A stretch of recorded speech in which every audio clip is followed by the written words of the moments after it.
औरत का असली घर कौन सा, मायका या ससुराल? तुम्हें कितनी बार बताया है मेरे तैयार होने से पहले मेरा नाश्ता तैयार हो जाना चाहिए। शादी के 25 सालों बाद भी मुझे बार बार एक ही बात बतानी पड़ती है। माया, तुम्हें क्या है? तुम तो आराम से घर रहोगी, मुझे काम पर जाना पड़ता है। तुम हो कि हमेशा बेवकूफ़ों जैसी हरकत करती हो। अगर तुम यह जानबूझकर करती हो तो याद रखना, मुझसे बुरा कोई नहीं होगा। आज भी मोहित का पारा चढ़ा हुआ था। इन कटु शब्दों में अपना गुस्सा उतारते हुए गीला तौलिया कुर्सी पर फेंकते हुए मोहित गुस्से से माया की तरफ देखने लगा। माया के लिए मोहित का यह बेवजह या गुस्सा कोई नई बात नहीं थी। वह महीने में 3-4 बार ऐसे ही माया पर बरस पड़ता था। पहले पहले माया उसका विरोध किया करती थी, लेकिन जब कई सालों तक मोहित ने कोई बदलाव नहीं दिखा तो माया ने खुद को ही बदल दिया। अब मोहित के कुछ भी कहने पे माया को कोई फर्क नहीं पड़ता था। मोहित की हर बात वो चुपचाप सिर नीचे झुकाए सुन लेती थी। शादी के पहले 5 साल तक माया ने पूरी कोशिश की थी कि मोहित को बदला जाए, लेकिन फालतू का गुस्सा करना और बाद में माया को भला बुरा कहना, यह मानो जैसे उसकी आदत बन गई थी। कोई भी वाद विवाद होता तो मोहित सीधा माया को बोल देता, अगर मैं तुम्हें अच्छा नहीं लगता तो क्यों नहीं चली जाती अपने मायके, क्यों रहती हो मेरे साथ। इतना सब कुछ होने के बावजूद माया मोहित के साथ रहती थी, क्योंकि उसे अपनी बेटी की फिक्र थी। और वह जाती भी तो कहाँ, अपने बूढ़े हो चुके माँ बाप को इस उम्र में परेशान करना वह नहीं चाहती थी। समाज और लोग क्या कहेंगे, यह भी तो उसे देखना था। वह इतनी पढ़ी लिखी थी तो नहीं थी कि खुद जाकर कोई नौकरी कर सके और अपना और अपनी बेटी का पालन पोषण कर सके। माया को अब अपनी फिक्र नहीं थी, उसको फिक्र थी तो बस अपनी शादी लायक हो रही बेटी की। माया नहीं चाहती थी कि पति पत्नी के झगड़े की वजह से चांदनी डिस्टर्ब हो। चांदनी की पढ़ाई पूरी हो चुकी थी, उसके लिए अब शादी के रिश्ते आने लगे थे। कई रिश्तों को चांदनी ठुकरा चुकी थी। 2-3 महीने बाद एक अच्छा रिश्ता आया। रिश्तेदारों और पहचान के लोगों ने भी लड़के के बहुत गुणगान किए थे। मोहित एक शाम अपनी बेटी के पास बैठकर उसे बताने लगा, चांदनी बहुत अच्छा लड़का है, पढ़ा लिखा है, बड़ा घर है, बहुत अच्छी नौकरी है। ऐसे रिश्ते बार बार नहीं आते बेटा, एक बार मना मत करना। चांदनी अपने पिता से ज़्यादा बात नहीं करती थी, शायद डरती थी या शायद नफरत करती थी, लेकिन आज वो अपनी पूरी हिम्मत इकट्ठा कर बोली, मुझे अभी शादी नहीं करना है पापा, मैं नौकरी करना चाहती हूँ, खुद अपने पैरों पर खड़ी होना चाहती हूँ।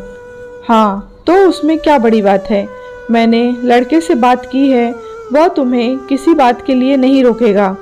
तुम शादी के बाद भी नौकरी कर सकती हो, वह तुम्हें नौकरी के लिए परमिशन दे देगा। मोहित बोला, मेरा नौकरी करना या ना करना उसकी परमिशन पे क्यों डिपेंड करेगा पापा? चांदनी ने पूछा। मैं कह रहा हूँ ना, तुम्हें किसी भी चीज़ की कमी नहीं होगी वहाँ। ऐसे रिश्ते बार बार नहीं आते, इसे ठुकरा मत, बहुत खुश रहोगी तुम वहाँ। मोहित बोला, पापा क्या मैं उतनी ही खुश रहूंगी जितनी मम्मी इस घर में खुश है? चांदनी ने तंज कसते हुए कहा, आज तुम्हारी जुबान कुछ ज्यादा नहीं चल रही? मोहित गुस्से से आंखें बड़ी करते हुए बोला, पापा मुझे शादी ही नहीं करनी, क्योंकि शादी के बाद अगर वह लड़का आपके जैसा निकला तो मैं क्या करूँगी? मुझे आपके जैसा जीवन साथी नहीं चाहिए जो बिना बात के मुझ पर हमेशा चिल्लाए। मुझे कुछ भी अपनी पसंद का लेना हो तो 10 बार सोचना पड़े, कहीं वह नाराज ना हो जाए। मेरी तबीयत कैसी भी हो उसे परवाह ना हो। रोटी थोड़ी मोटी बन जाए तो घर सर पर उठा ले, उसका चेकबुक ना मिले तो मेरा ही दोष निकाले और हर छोटी मोटी बात मुझे मायके जाने के लिए कहे। चांदनी ने अपना दिल खाली करते हुए पापा से सब कह दिया।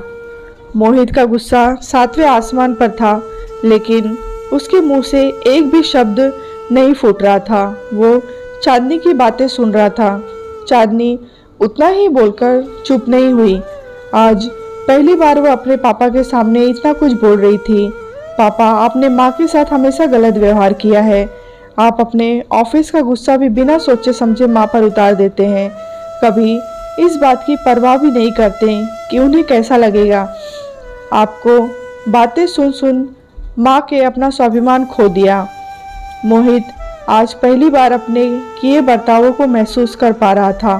वो इतना ही बोल पाया, जो तुम्हारा मन है वो करो, मैं तो इतना बुरा हूँ ना। चांदनी ने मोहित का हाथ पकड़ा और बोली, पापा, मुझे सिर्फ एक सवाल का जवाब दे दो। क्या आप चाहेंगे कि मेरा पति आपके जैसा हो? अगर आपका जवाब हाँ है तो कर दीजिए मेरा रिश्ता आज ही, और ना है तो मुझे आत्मनिर्भर बनने दीजिए। मोहित कुछ भी ना बोल पाया और वहाँ से चुपचाप बाहर चला गया। आज उसे माया के सामने जाने में शर्म आ रही थी। चलते चलते उसकी आंखों से आंसू बह रहे थे। मोहित ने आज से अपने आप को बदलने का निश्चय किया।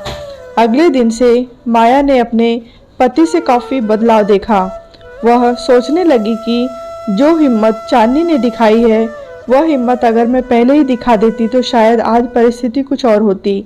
अब चांदनी पढ़ लिख कर अच्छी नौकरी करने लगी थी और 3 साल बाद उसके लिए एक अच्छा रिश्ता आया। और उसकी विदाई पर मोहित बोला, बेटा, तू हमेशा खुश रहेगी क्योंकि तेरा पति तेरे बाप जैसा नहीं है। मोहित की यह बात सुनकर माया और चांदनी की आंखों से आंसू बहने लगे। दोस्तों, हमारे समाज में औरतों को भले ही देवी का दर्जा दिया जाता है, लेकिन वह स्वतंत्रता नहीं दी जाती जो उन्हें देनी चाहिए। उन्हें बचपन से बताया जाता है कि वह पराया धन है। स्कूल से आने में देर हो जाए तो पिटाई मिलती है। मोबाइल पर बातें करते हुए दिख जाए तो या खिड़की से झांकते हुए दिख जाए तो शक किया जाता है। माँ बाप का घर तुम्हारा नहीं है, पति का घर ही तुम्हारा घर है। जीवन भर यह बातें बता बता कर उन्हें ससुराल भेज दिया जाता है और एक दिन किसी छोटे मोटे झगड़े में ससुराल वालों से उन्हें सुनना पड़ता है कि इस घर को छोड़ दो, मायके चली जाओ। अब आप ही बताओ दोस्तों, ऐसी स्त्री का सच्चा घर कौन सा है? आखिर वह किस घर को अपना कहे? इस कहानी के बारे में आपकी क्या राय है? कमेंट बॉक्स में बताएं। लाइक करें, शेयर करें।